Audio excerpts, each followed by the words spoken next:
So the boards are back. These are a few of them, and they're looking quite good. They're not gold plated. I'm not going to bother with that until either I feel like I need to, or I know that everything is perfect on them, because it's quite a lot more expensive. But do they fit? Well, this is what it was really primarily made for, the 502. And if I pop the case off, you can see that, well, yes it does. So the display's on the back there, held on with a bit of double-sided sticky tape, and it does fit. It was a bit tight. I've got the mounting holes all in the wrong place, and this hole here that goes over a little post, that's slightly in the wrong place. But it does seem to work. I also seem to have mucked up the battery connection position there. This is an original PCB, and you can see that these two contacts are fine, but this one here has moved slightly, but I don't think it'll make any difference, hopefully. So not too bad. I'm going to have to populate it, see if I've made any circuit errors. But I think the keys seem to be pretty good as well. Everything seems lined up. The display's not too bad. You can see a little bit of the edge of the display there, because it's got to be slightly further that way. And the switch seems to be fine as well. But as we build it up and try and get it working, we'll see exactly how good it is. I don't know whether the back case is going to go on properly. These are the spaces for components where you've got more height, and there's some bars running along here which go right down to PCB level, which is good for the keyboard feel, but not too good for having components in the way. Hopefully everything's alright. We'll find out. I think the components I'm using are considerably thinner than the original ICs. These are quite high, and going for a normal SGM32, so should be alright. For the 502, to get the battery area here, you snap off part of the PCB, so you take that bit off, and that gives you the room for the batteries and contacts there. 602, well, I've got one here. The back's fallen off this, but that also does fit, but I had to make some modifications to the board, and it's pretty tight on one side, on the catch, on the case, because it's a bit further that way than central. So you can see that the piece of board that was snapped off for the 502 is there, and that's for the switch for the 602. So you can use both cases with the same layout, but you do have to snap it off and decide whether you're going to go 602 or 502. There's a couple of holes here in this bit that you snap off which were missing, so I've had to drill those by hand, but that was fine. And again, the mounting holes are completely wrong, apart from that one, which is the same on both actually. Everything else seems more or less fine. This does clip in, but it's quite tight. You can slide it in. It's quite nice having the back off on this.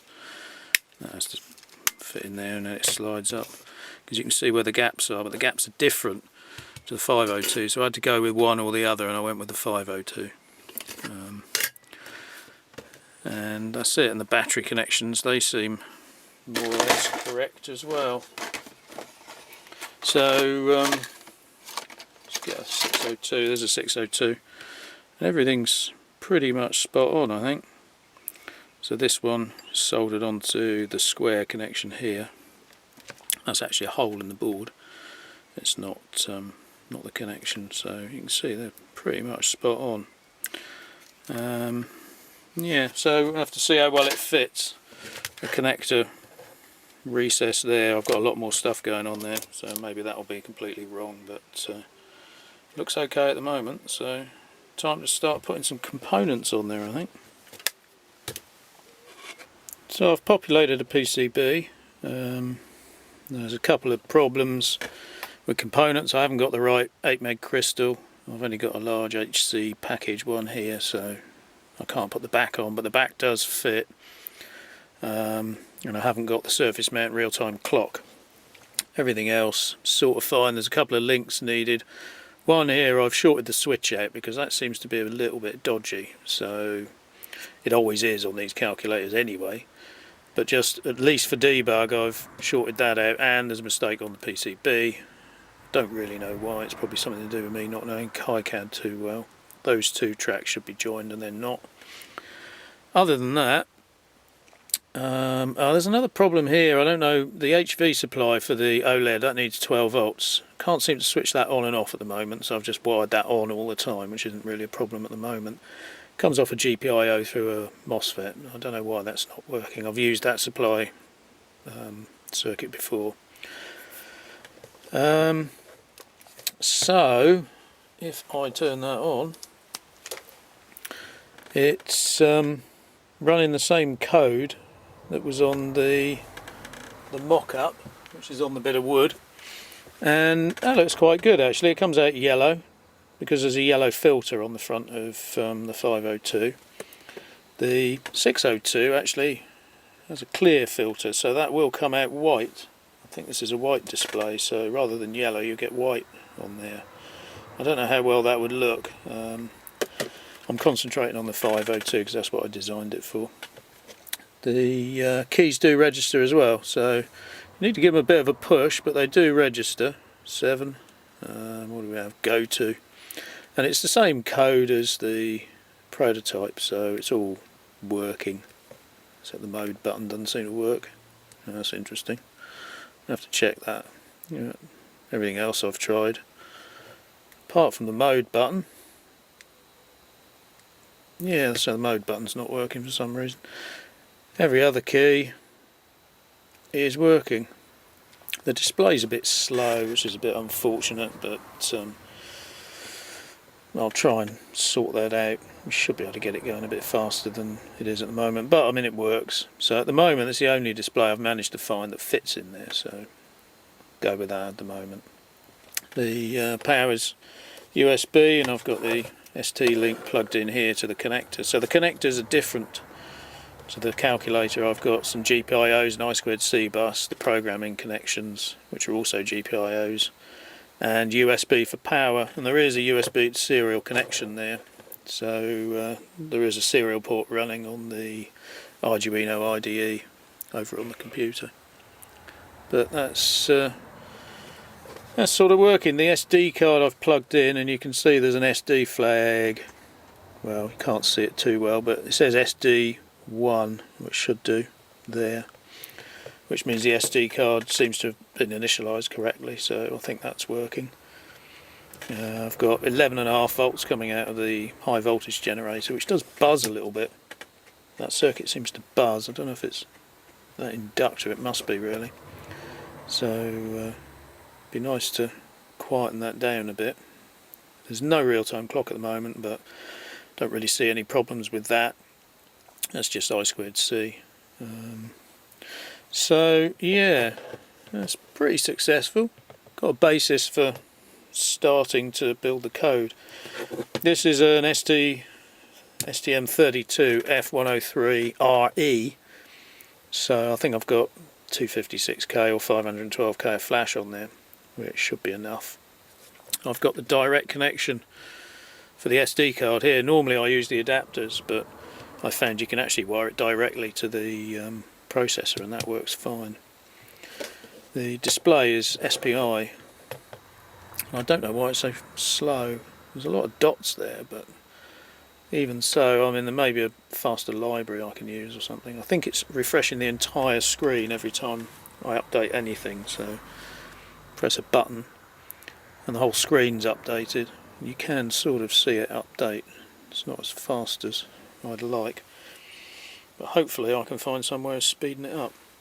So really the next thing is just to put the right hardware on there and try and work out why the HV isn't working. Maybe have a go with batteries.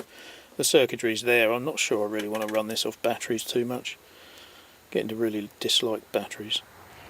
And get a bit more code in there. But it all fits, works-ish.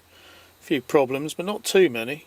And this is probably the most complicated board layout I've ever had to do in terms of board outline, where you put the components, because the components have to fit underneath the areas in the back case. so you can't put them anywhere, and I think that might stop me from using the 602, but we'll see later on with that. And check out the rest of the circuitry and then build up on the code. I think try and get a faster display update time. But even at this speed, I mean, yeah, it's there. I mean, there's a bit of key scanning adjustment needed, I think, there. Also find out why the mode button doesn't work. That's a bit disappointing. Not sure which. What other keys does mode have on it? Mode has sign and halt in the two directions. Halt's working. Sign's working, so mode should work as well. That's very odd. Might be my decode. I'm pretty sure mode was working. What else is there? Mode, the sexagesimal, that's working. Yeah, very strange, it seems to just be one key. Maybe there's something wrong with the key layout for that one button or something. Maybe I've cut through a track, who knows. But yeah, it looks quite nice too. The display being over to the right, it does leave a little shiny line in there, but I might be able to put a bit of tape over that or something, or just leave it. It's not really that noticeable. You can see a lot of the display, so the whole display should be more or less able to put dots up.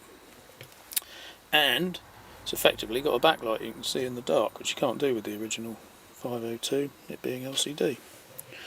So onwards. That ain't going to work.